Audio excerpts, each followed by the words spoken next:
When I was 11 years old, my dad got me and my brother the premiere tickets to Lord of the Rings for Christmas morning. So we actually went and saw that, and I realized at that point that I will do whatever it takes to be in this world.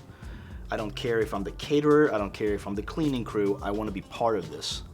So I went home 11 years old and started trying to research to the best of my ability as an 11-year-old how to get into this. And I realized that Europe at the time didn't really have any schools or any education for this. So even at an early age I realized I have to get out of here. So I went to art school, and after that I started working at the oil rigs to accumulate as much money and funding as I possibly could to then quit that and go to America and study movie making.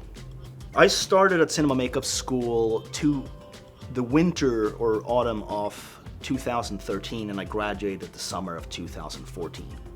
As I applied, I tried to make them spread my lessons out as much as humanly possible, so during the breaks between every lesson I could go and work at labs, movies, network, work on my own stuff. I essentially wanted as much time as I could possibly get to be here and get as good as I could within that time. I actually researched for years the school I wanted to go to. There was even one school that popped up in Europe before I reached the required funding I wanted. But through all the research, I found that cinema makeup school would give me the best possible start after school. Not just what was cheaper or what was better in quality or the curriculums. I just figured cinema with all their extra stuff like Leonard Engelman Fellowship, the Protégé program, all essentially being the heart of Hollywood, I figured regardless everything else, these would give me the best possible chances. So when I came to school, I would be the first person here before even the teachers came in. I would be the very last person to leave when the janitor would kick me out at night, just to prove that I really deserved or wanted the Protégé program or the Leonard Engelman Fellowship. The next year after I graduated, I actually had to go back to Sweden, and I went back to the oil industry. So I would work for a month, and then I would take that money and my month free, and I would go back here and I would intern, I would help out, I would assist in independent movies, and I would do that for a month, couch surf at friends, and then I would go back home, work for a month, and then I would come back here for a month, and I would just keep doing this for about a year and a half. Every time I was on my way here, I would be so giddy. I would talk to anyone and everyone who wanted to listen about what was lined up for me, what I was gonna do, how excited I would be. And then on the other side of that spectrum, the depression that would hit me literally once a month for going back home, knowing that now I gotta go and work essentially 30 days in a row just to be able to come back here in a month again. That depression would always hit really hard, but then the same again next month when the joy of going back here would be equally high at the other side around. When I would go back and forth, it would always be, friends would need assistance on independent movies. Like I would hit up labs and ask them like, hey, do you need an extra set of hands? I don't mind doing whatever. I'll sweep the floors, I'll run errands, I'll do whatever I can. Just please give me a chance to be around this and learn something. A lot of the people were very understanding, very nice, and let's face it, no one turns down free help. Every time I would get scared that I wouldn't be able to come back here for being in a work accident or just not being allowed back in, it's just about keeping your eyes on the end goal. Like for me, I just knew that if I don't do this, I'm gonna die inside somewhere, and knowing that I don't get to be creative for a living is worse than anything else for me. Being in the Protégé program really gave me a insight in how a real high-end lab works. Not just working in your buddy's garage or in your own living room or molding in the kitchen. It's a way different tempo, it's a way different seriousness. You don't bring your phone up, you don't take photos, you don't take you work. You're there to do a job, they expect you to do a job, they expect you to do the job well. So being in the project program really showed me that when you do this, you gotta be serious.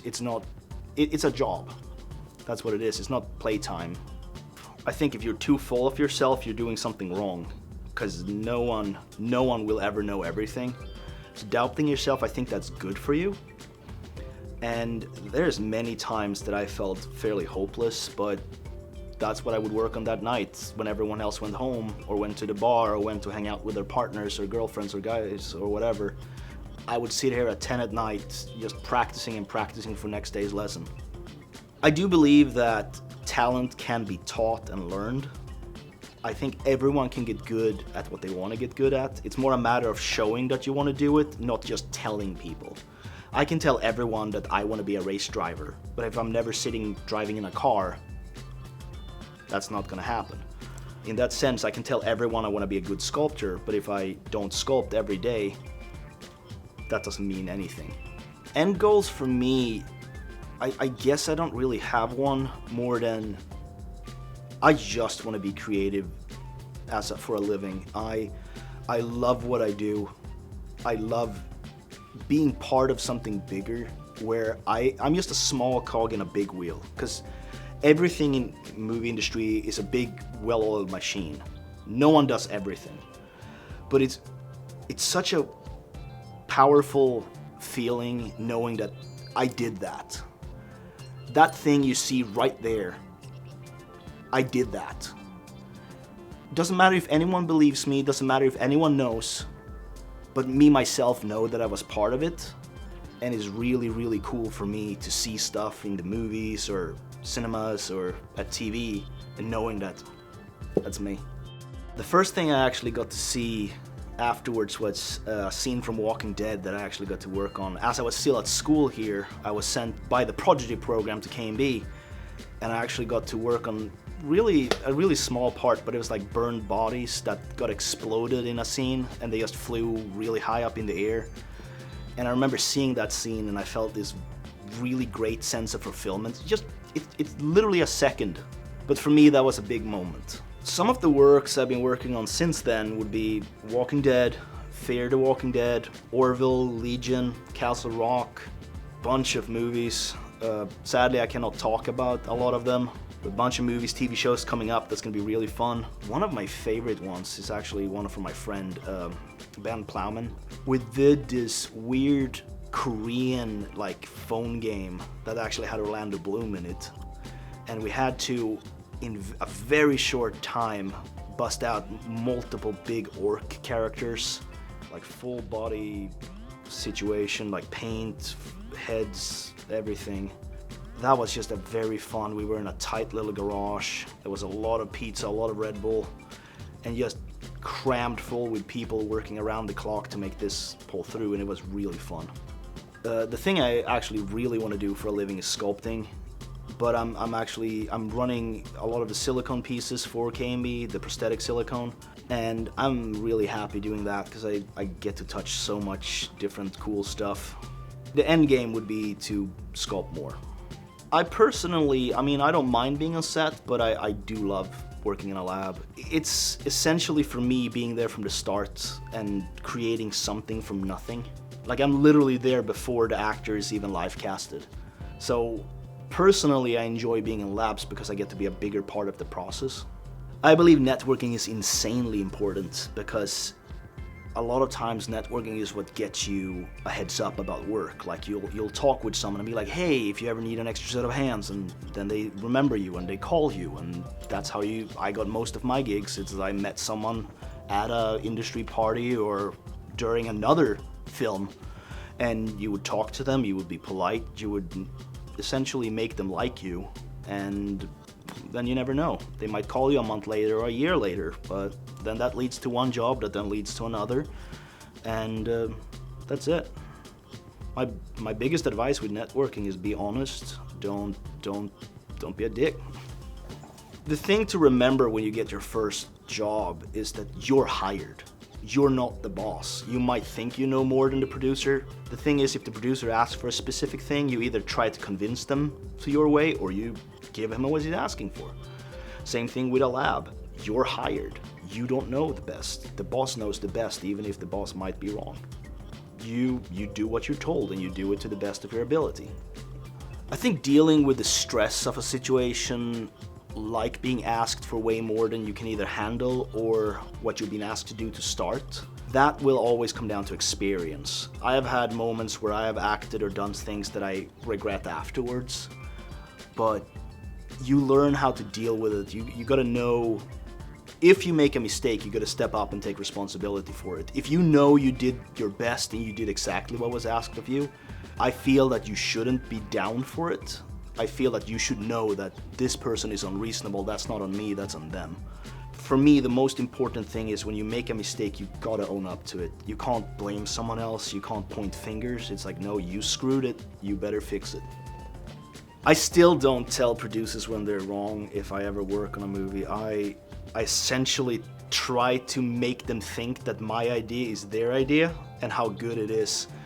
So a lot of times I'll spend like the lunch break talking with the producer and essentially put in his mind my idea. And at the end of the day, it's like, you know, I got an idea, let's do it like this. I'm like, yeah, let's do that.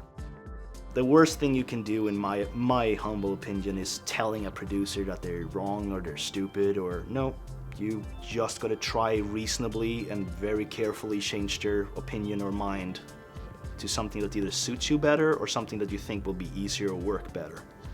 What I would recommend is to keep applying, but also keep updating your portfolio. If you are sending a portfolio to me in January with 10 pictures, if you're sending me the exact same portfolio in June, what makes you think I'm gonna hire you? I feel that the best way to get into a lab is to show these people that, look, this is how much I've improved since the last time I applied. This is all the things I've done between now and the 6 months. Because if they see that you haven't done anything in 6 months, they wonder why. Why has no one hired this person, or why haven't they worked on something themselves? I think the most important thing is, hell or high water, you gotta keep improving and keep trying to learn new things. Because I personally don't believe that lab owners and labs are looking for people that never evolve. So now whenever I take my work, I make sure that it's, you know, I put something in the background, no clutter, no, it's good lighting. I take time to take photos of what I do, and I'll make sure that it's the finished product I would like a lab owner to see. Not a half-finished sculpture, not a half-finished mold, no, it's the finished product with this and this, and just making sure that essentially what I would like to see if I want to hire someone. As hard as I felt I worked, I would probably tell myself to try to work harder, because there's a lot of choices I made, there's a lot of things that I felt like I should have focused on other things.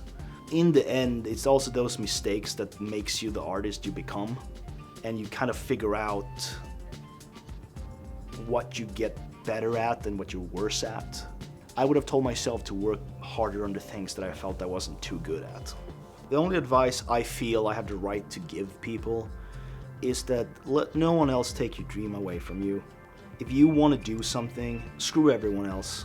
If you want to be an artist, you can be an artist. You might have to adjust certain things to fit that perspective, but don't let other people tell you what you shall and shall not do.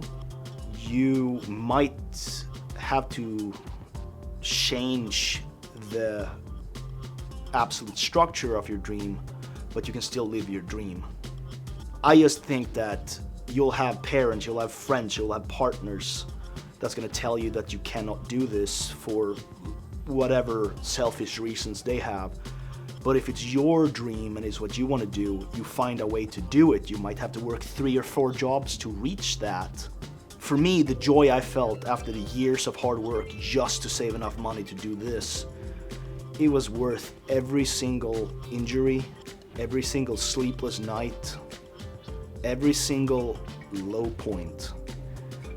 All felt like it was absolutely and totally worth it in the end, because today I get to live what I consider my dream.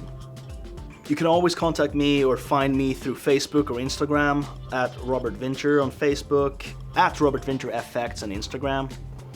And yeah, please like my work, please follow me, please spread the word. Mitt namn är Robert Vinter. Tack för att ni tittade på Cinema Makeup School Graduate Spotlight. Ha en bra kväll.